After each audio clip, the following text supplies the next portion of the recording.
Welcome to the install of Greddy LS spec intercooler on an Aristo V300. It's not a GS300, although it looks like one. Yeah, that is up for debate. But yeah, we suspect a boost leak. This was my remedy to fix it. I'm not diagnosing stock boost pipes. If we fix it, that's great. I'm accompanied by Henry today, my gorgeous assistant, who is putting an M3 rear end on his 335. Keep the stands coilovers. Separate review coming soon. Exactly. In terms of the actual car, well, it'll be a joint project in the form of like someone else pays for it.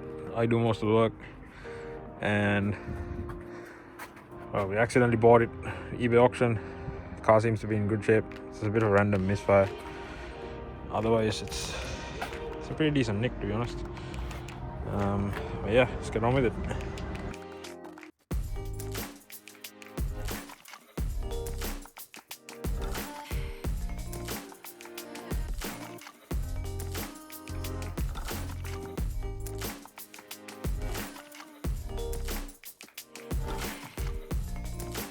Absolute. Ooh. Has he got a sensor with it? What sense? A sensor. No. Yeah, that's fit. Oh.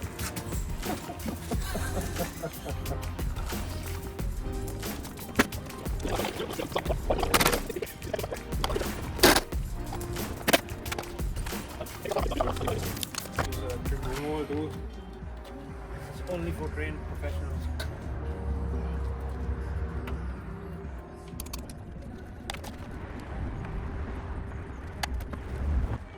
Alright, bit of a pointer with this. You need to get your wheel well lining at least propped out. Get everything off the bottom. These two are the harder, well, a bit more annoying bolts to get to, because that's essentially sitting there and there, and you need to go across this. I used a 10mm ratcheting span on this one, but if you get the wheel well lining far out enough, you can get a ratchet on this with a deep 10mm. But yeah, that had me scratching my head for a while, and then you should be able to get your headlight bolts, and then off she comes. Alright, so the whole reason this whole thing's happening is because, well, on my first test drive I was like, yeah, that's not boosting properly, we've got a boost leak. Well, I found the issue.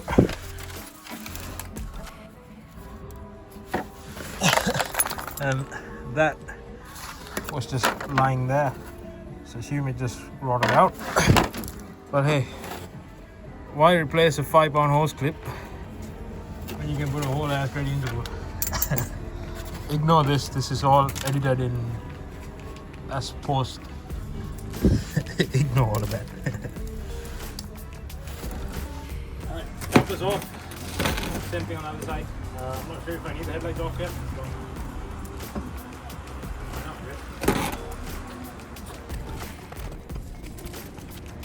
Crash bar coming off.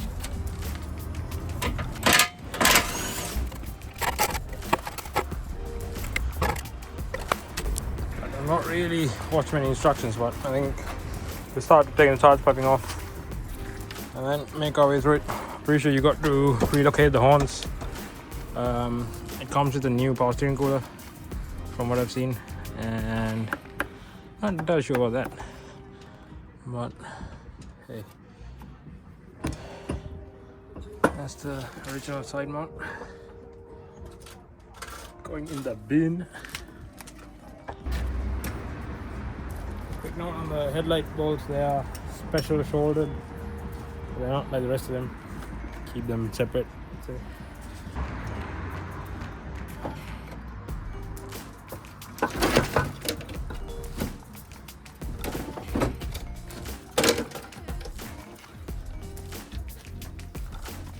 In the bin.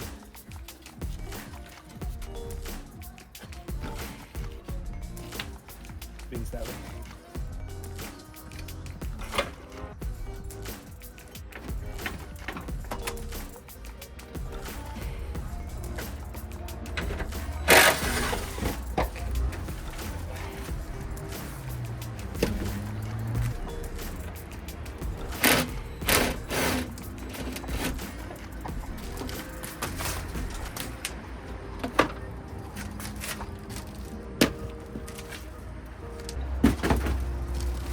That's the whole oil intercooler out. That's not bad, right? Charge pipe and everything out.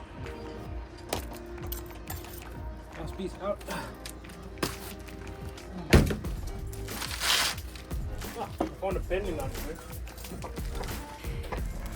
What's your consensus on it? It's doing 3D. It's gonna go in the video. Alright, all the stock stuff's off, so I think offer up the Greddy. See what needs to come out. Don't hit the Greddy for the Greddy. Yeah, buddy.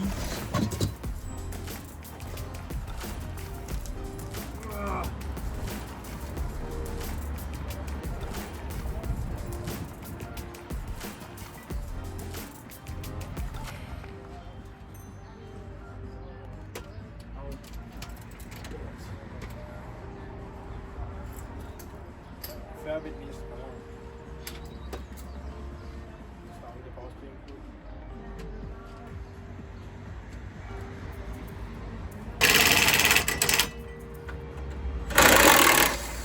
My favourite torque spec. FD. Right.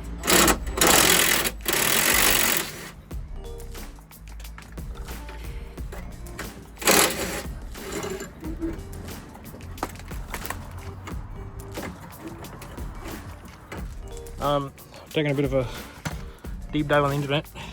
I found a few people who fitted them on GS300s. So jokes on people who say they're the same car. They're not. The Aristo's got this extra bit here, which I'll probably drill out the spot welds, get rid of that. And power steering cooler wise, I was thinking like essentially just zip tie it to the support behind it. Because Greddy very kindly provides some Bridgestone hose. Actually, it's very cool. It's a DMO Bridgestone hose. Shout out to Max Reese for the tools.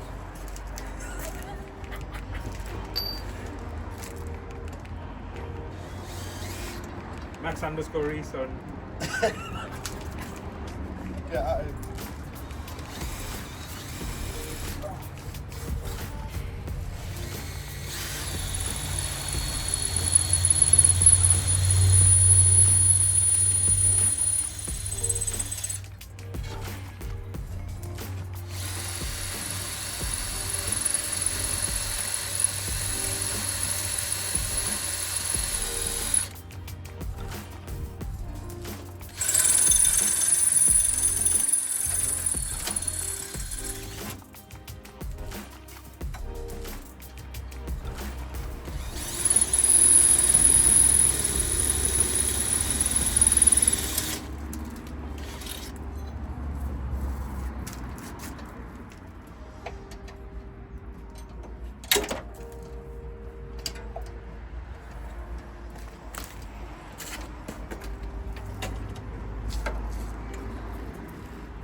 Alright, bit of a backtrack. Turns out you get a whole lot of instructions in the box. Always unbox and go through the whole box. But yeah, at least we've gone about it the right way. I'm not taking off stuff that I don't need to. See, you got to take off that bit. But yeah, this answers some questions. Alright, so the Greddy kit calls for this to be cut right about there. Dunzo. Bit of satin black line. So that's the power steering cooler fitted as per Greddy's instructions. Just reuse the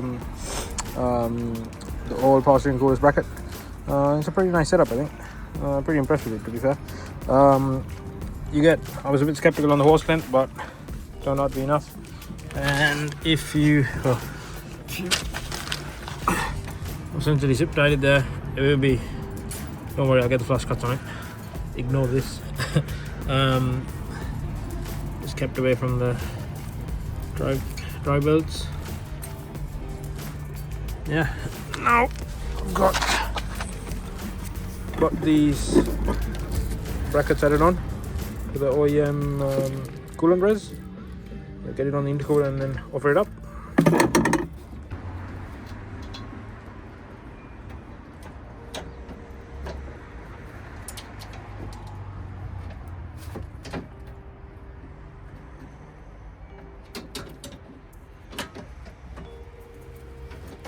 Alright, so that's a pretty good description on the Greddy instruction stuff.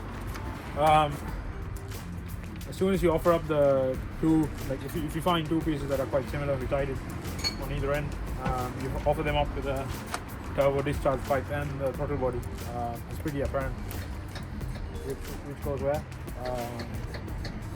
Keep in mind, not all of these couplers are the same size. There's a few that are reducers and a few that are straight up. Hose clamp wise, I think the smallest one goes on the turbo discharge pipe. Yeah.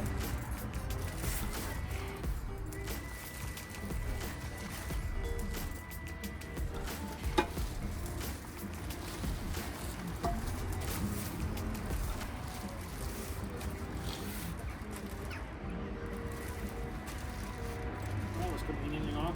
That's high too.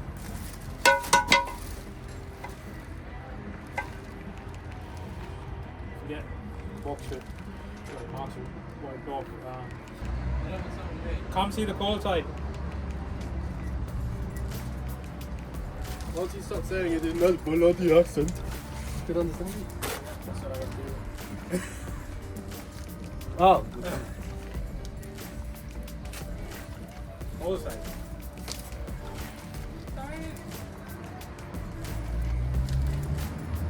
Yeah. I was never the cold side, I was concerned. Lord, I hope these all not the amount of time I'm doing it. It doesn't make that much not all the time. The total amount of time I've been listening to this today is maybe 2 minutes.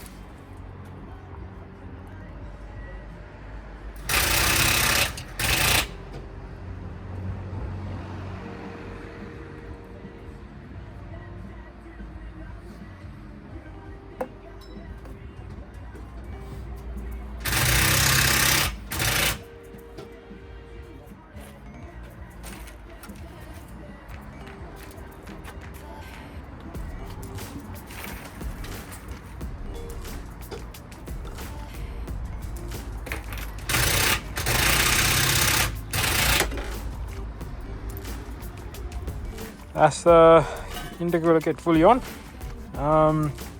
Points to note, the reducers go on there, there and there.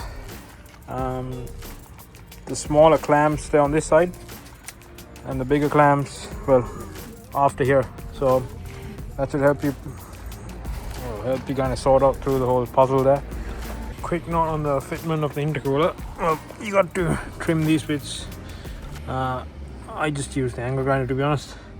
Just make sure you don't eat into the silicone coupling. But other than that, yeah, she fits pretty nice. That's about it, really. I've trimmed the middle, what do you want to call it, slats of the grill, just to allow for a little bit of airflow. Probably get a smaller number plate. But yeah, that's job done. Like, share, subscribe, send it to your mom, dad, sister, brother, whatever. See you next time.